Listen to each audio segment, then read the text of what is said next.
Caros colegas do Mato Grosso, vamos recomeçar. A gente viu no bloco inicial a liquidação de sentença e vamos ver agora o cumprimento de sentença. O cumprimento de sentença, na realidade, é a atividade executiva destinada a dar efetividade, dar satisfação ao título judicial. O Código de Processo Civil de 2015 tem na sua parte especial, no seu título 2, do cumprimento de sentença. E o título 2 do cumprimento de sentença tem vários capítulos com disposições relativas a várias formas de cumprir uma sentença, ou melhor, dependendo da natureza da sentença, a forma de cumpri-la e algumas disposições gerais. Então vamos lá. O capítulo 1 trata das disposições gerais. O capítulo 2 do cumprimento provisório da sentença que reconhece a elegibilidade de obrigação de pagar a quantia certa. Portanto, estamos falando aqui do cumprimento provisório nesse capítulo 2. O capítulo 3 do cumprimento definitivo da sentença que reconhece a elegibilidade de obrigação de pagar a quantia certa. Portanto, temos no capítulo 2 e o 3 o quê?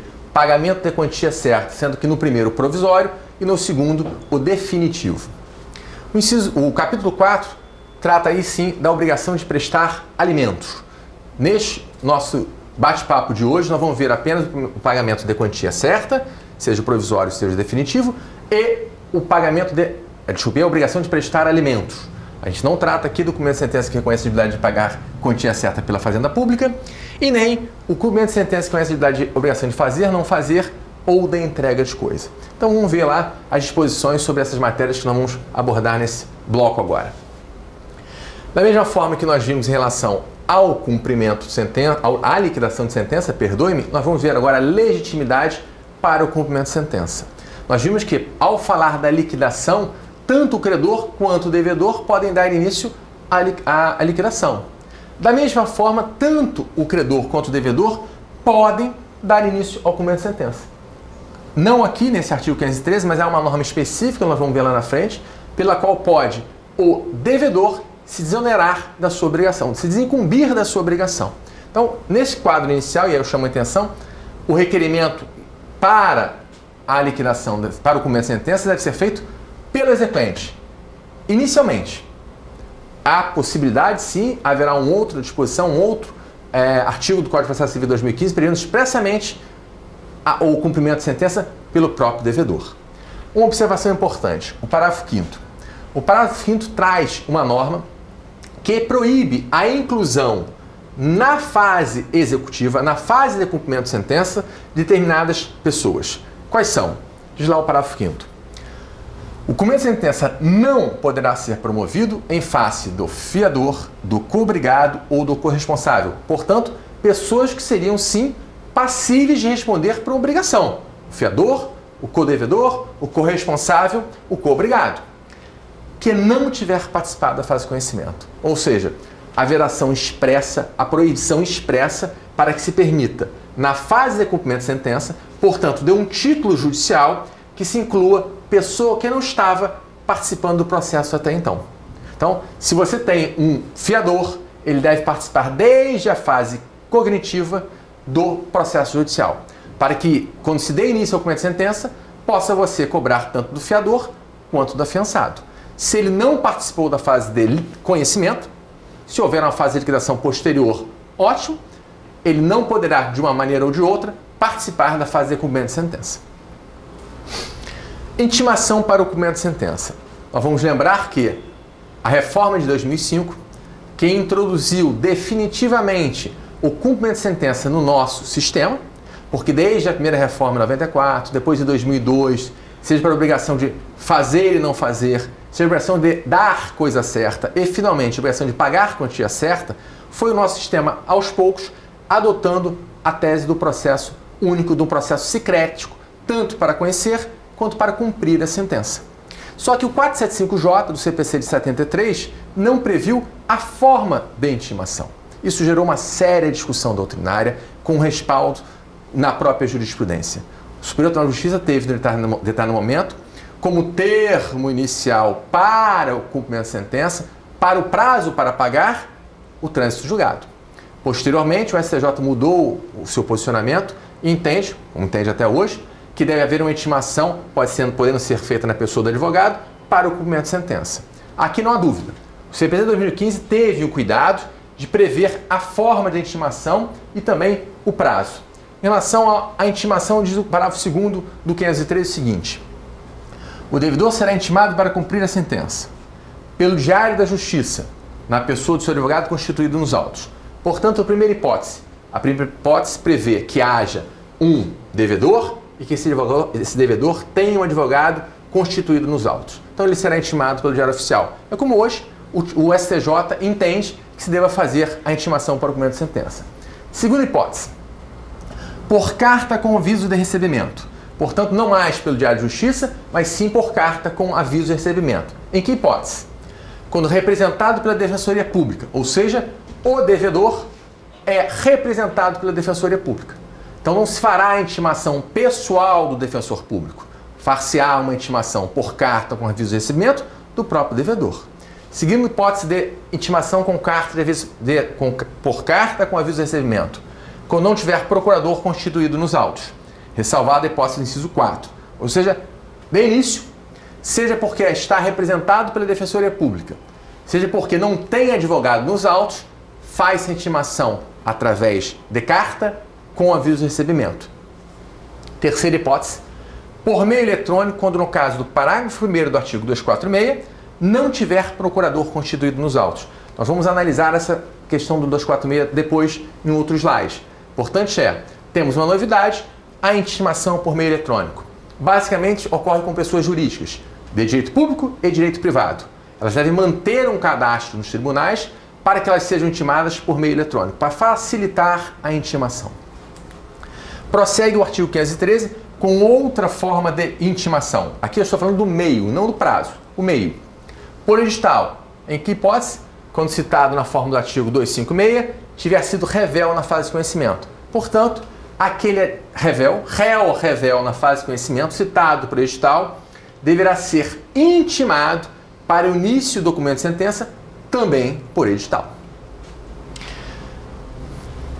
Na hipótese do parágrafo 2º, incisos 2 e 3, volta ao slide anterior, portanto, carta com aviso de recebimento ou por meio eletrônico, considera-se realizada a intimação quando o devedor houver mudado de endereço sem prévia comunicação ao juízo, observado o exposto no parágrafo 1 do artigo 274. Ou seja, um dos deveres que as partes devem manter no processo é o de manutenção, ou melhor, de informação do endereço atualizado nos autos. Então, se porventura, de um período temporário ou definitivo, a parte muda sua residência, ela deve comunicar ao juiz. Se não faz essa comunicação, são válidas as intimações encaminhadas, endereçadas para o endereço constante dos autos. Vamos analisar esses artigos. Artigo 246. A citação será feita pelo correio, aí estou tratando de citação, fase cognitiva. Pelo correio, por oficial de justiça, pelo escrivão ou chefe de secretaria, se o citando comparecer em cartório, ou seja, ele foi lá procurar o processo, ter conhecimento do processo, o escrivão na Justiça Estadual, o chefe de secretaria na Justiça Federal tem poder de citar esse réu que compareceu ao cartório, compareceu ao balcão, pedindo para ver os autos. Por edital ou por meio eletrônico, conforme regulado em lei. Prossegue o artigo 246. Com exceção das microempresas e das empresas de pequeno porte, portanto, afora essas empresas, as empresas públicas e privadas, portanto, não há distinção da natureza pública ou privada da empresa, são obrigadas a manter cadastro nos sistemas de processo em autos eletrônicos, o que é uma tendência, ou seja, nós temos ainda alguns processos físicos e os processos novos tendem a ser sempre eletrônicos. Então, nos autos eletrônicos, para efeito de recebimento de citações e intimações, as quais serão efetuadas preferencialmente por esse meio. E o parágrafo 2º, para não deixar nenhuma dúvida, diz: o disposto no artigo 1º, ou seja, cadastro para receber intimação por meio eletrônico, aplica-se à União Federal, aos Estados, ao Distrito Federal, aos municípios e às entidades de administração indireta. É este artigo 246 que se reporta o artigo 513, que nós vimos anteriormente, quando falava da questão da intimação, aqui não é citação, falando de cumprimento de sentença, não há nova citação, mas uma mera intimação, por meio eletrônico. Então eu trouxe para vocês este artigo para dizer quem deve ser intimado quando se tratar de autos eletrônicos por meio eletrônico. Em regra, as pessoas jurídicas. seja direito público, seja direito privado. Exceção, empresas de pequeno porte e microempresas. Também trouxe, para efeitos a gente fazer uma comparação com a norma do artigo 513, o artigo 256, que trata da citação por edital. Ela se faz quando? Quando desconhecido ou incerto ou citando, quando ignorado, incerto ou inacessível o lugar em que se encontrar o citando, ou nos casos expressos em lei. Parágrafo 1º. Considera-se inacessível para efeito de citação por edital o país que recusar o cumprimento de carta rogatória. E que nos interessa a norma referida no artigo 513, e por isso eu trouxe esse slide sobre a citação. O réu será considerado em local ignorado ou incerto sem infrutíferas as tentativas de sua localização, inclusive mediante requisição pelo juízo de informações sobre seu endereço nos cadastros de órgãos públicos ou de concessionárias de serviços públicos. Isso acontece já desde hoje. É muito comum você não conseguir identificar, localizar o endereço do réu e você pede ao juiz que, através de empresas concessionárias de serviços públicos ou de órgãos públicos, que informe os endereços constantes desta pessoa, deste réu. E se fornecidos os endereços, nesses locais não for possível encontrar o réu, para efeito de citação por edital, considera-se esse réu em um lugar ignorado ou incerto. E sendo ele citado por edital, deverá ser intimado por edital, porque o 513 determina expressamente, em seu inciso 4, por edital, quando citado na forma do artigo 256 tiver sido revel na fase de conhecimento. Portanto, aqui o 256 trata da citação por edital, e tendo sido feita a citação por edital, e evidentemente estiver essa parte ré ficou revel nos autos, e não tem advogado constituído nos autos, faz-se a intimação para o cumprimento de sentença com base no artigo 513 do CPC de 2015, também por edital. O artigo 274, também referido lá no 513, diz que presumem-se válidas as intimações dirigidas ao endereço constante dos autos, ainda que não recebidas pessoalmente pelo interessado, se a modificação temporária ou definitiva não tiver sido devidamente comunicada ao juízo, fluindo os prazos a partir da juntada aos autos do comprovante de entrega da correspondência no primitivo endereço. É o que eles disse quando comentamos outra hipótese do 513. Há um dever legal se manter informado nos autos os endereços residenciais, tanto do autor quanto do réu, para qualquer intimação, e especificamente para efeito de intimação para o cumprimento de sentença, diz o 513 em seu parágrafo 3º que, na hipótese dos incisos 2 e 3, portanto, intimação por carta com aviso de recebimento ou por meio eletrônico, considera-se realizada a intimação quando o devedor houver mudado de endereço sem prévia comunicação ao juízo, observado o exposto no parágrafo único do artigo 274, que é esse que nós vimos agora em seguida. São essas as regras, portanto, que tratam do quê? Da intimação para o cumprimento de sentença.